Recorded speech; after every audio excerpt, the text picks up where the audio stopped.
Welcome back. The long-awaited McLaren F1. Yep, let's take a look at it. I've already unboxed it and I've had the tape off. Let's take a look at the car. See, I'm going for a bit of a quicker video here with these new RLC cars, just to give my sort of opinions on the matter. Oh, come on. Thank you. So yes, this one has been long awaited, and yes, let's just say it's not been clean sailing for Mattel on this one. Yeah, there's been a lot of quality control issues with this car, especially with, well, just in everything really, the paint, the details, but especially the doors. I've been recommended not to open the doors on this one, but we might still do that because, well, this is me. So let's hope this one is of decent quality. But before we do that, I'll freeze frame here and we shall take a look at what this says here. There are fast cars and then there are speed machines. The McLaren F1 is arguably considered the epitome of the latter. The inaugural,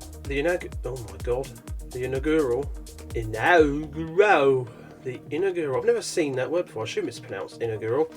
The inaugural model of this car came to fruition in 1992, blowing away both minds and records. Built with superior aerodynamics and a massive engine, the McLaren hit the car scene without holding back. For nearly 30 years, this car remains the fastest naturally aspirated production car ever. This model rocks dark orange Spectre Flame finish as a nod to the factory YQM paint. People are going to think I'm illiterate now. No detail was left behind on the trim, lights, badging, interior, and of course the engine. Painted matte silver wheels up the level of badass on this car. I had to keep asking, what does that mean? I can't they've actually bleeped it out. I assume it means badassery. Painted matte silver wheels up the level of badassery this car already permeates. I assume that's what that means anyway. That's all I can get from badass star asterisk asterisk. This is the kind of excellence we should all strive for. Yeah, Mattel, you should strive for better quality control from what I've been reading. But there it is, pretty cool looking box. Anyway, you've been waiting long enough. There's the car. I've got to say, that orange is sweet. Well, first impressions if the camera would focus on them better. It looks pretty good. It looks pretty good. Let's put more light on. You know, that badge looks good, the lights look good. Let's have it out.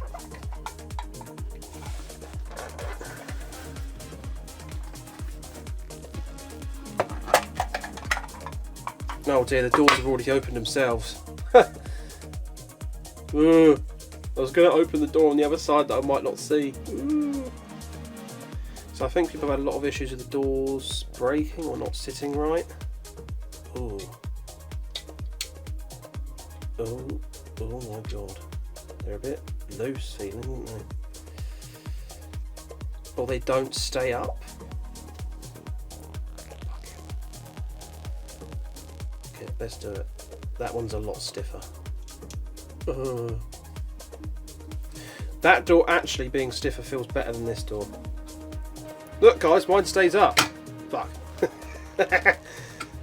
Oh no! Mattel's quality control have seriously gone downhill. I don't want to be too stiff of that. They were working till I did that. If you get it in place and then leave it very, very, very gently, then never touch it again, never let any speck of dust land on it, it'll be alright. I don't know what they've done for the mechanisms on these. They do not feel very sturdy at all. So we've got two hinges, one in the bottom and one in the top.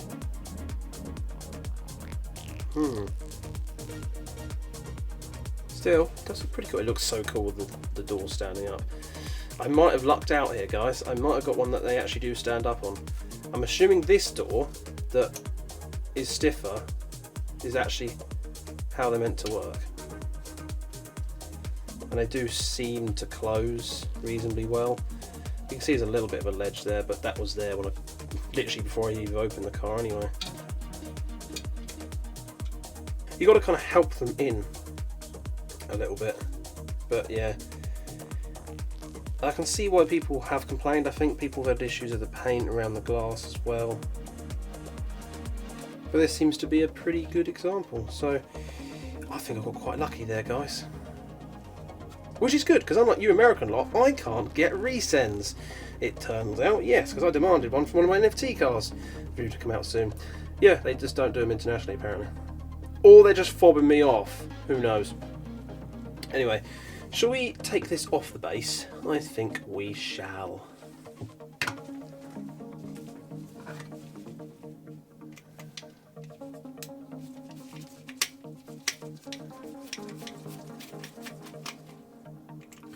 The thing is, it looks like I'm being so delicate, don't want to touch it with my bare hands wearing these gloves.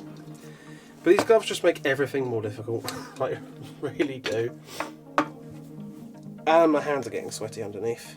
Let's face it, I'm not wearing these because I'm too scared to touch the cars at all. I'm just trying to cover up my skin allergies. But yeah, it looks pretty gnarly, so I better cover up for you guys. You want to see an F1, not my destroyed hands. Ooh, yeah. The details on this are nice. Feels pretty good. I bet it feels better not through latex gloves. It always feels better without latex protection, doesn't it? Hey! Yeah, so that's pretty cool. Yeah. Should we try and... I mean, I'll get some B-roll anyway. Close B-roll. We'll open the good door. Manual focus it, why not? The central steering. Central seating. Very cool. Yeah, that is nice. And then, yeah, what I mean, you put the door down, it sits like that, but then you kind of got to sort of help it in. I wonder if people are just not doing that, or whether it is just that, you see that tiny little bit there? See, it's not 100%, but like, it wasn't 100% when I got it out of the box, so I don't know, maybe it's that. I mean, yeah, you could argue that's not perfect. I mean, you can sort of see it if you look at it here. You could definitely argue that's not perfect. But maybe these doors are hard, I don't know. I don't have any other cars to really say whether they're difficult to do or not. I don't have any other cars with doors that behave like this. I think people have mentioned Mini GT do a car with doors like this, so perhaps it's worth looking into that, and apparently they do it really well and really simply. So yeah. But all in all though, that is a stunner of a car, and yeah, that colour is awesome. Look at that thing. Oh, so cool. So yeah, I think I've lucked out a bit here. I will agree it's not perfect. I think the doors probably need a bit more work. It is, people mention this, it's a bit disappointing. It's a bit upsetting actually, because the people that spent all the time and effort designing this car, when they unveiled it in that live event, they seemed so happy and so thrilled with it. It must hurt so much being a designer and then just watching the quality control fall off a fucking cliff, and your cars come out with loads of problems, and all of the forums are just filled up with these being, well, angry mobs hating the cars. And to be fair, it's put a lot of people off the Pagani coming up as well, which I have also bought one of, so hopefully that will be fine. But yeah, I've got to say, Mattel's quality control right now not too good, and their shipping is also not too good. They've downgraded. They seem to have downgraded their boxes. Again, I'll get into this in another video. These two cars, the Mustang I recently looked at, and this F1 did come in the proper boxes we're used to getting, the smaller, more hardy one, and they've both arrived absolutely fine. As I say, the boxes for this car all in good nick. Ugh, do you know what isn't in good nick? My camera mount. One day I'll buy a new one. But I spend all my money on bloody HotWheels cars, so I don't have any money. So, yes, this is very cool. I love the colour, and I'm very lucky to get a good one here. But yeah, do let me know what you think of the McLaren F1 down below. If you've got one yourself, let me know. Is yours alright, or has it got a few problems? But anyway, I'm going to do some awesome B-roll of this car, so don't click off just yet. But yeah, for now, thank you so much for watching. I hope you've enjoyed. Good luck in all your pet hunts and your RLC purchases as always, and I hope to see you again in the next one.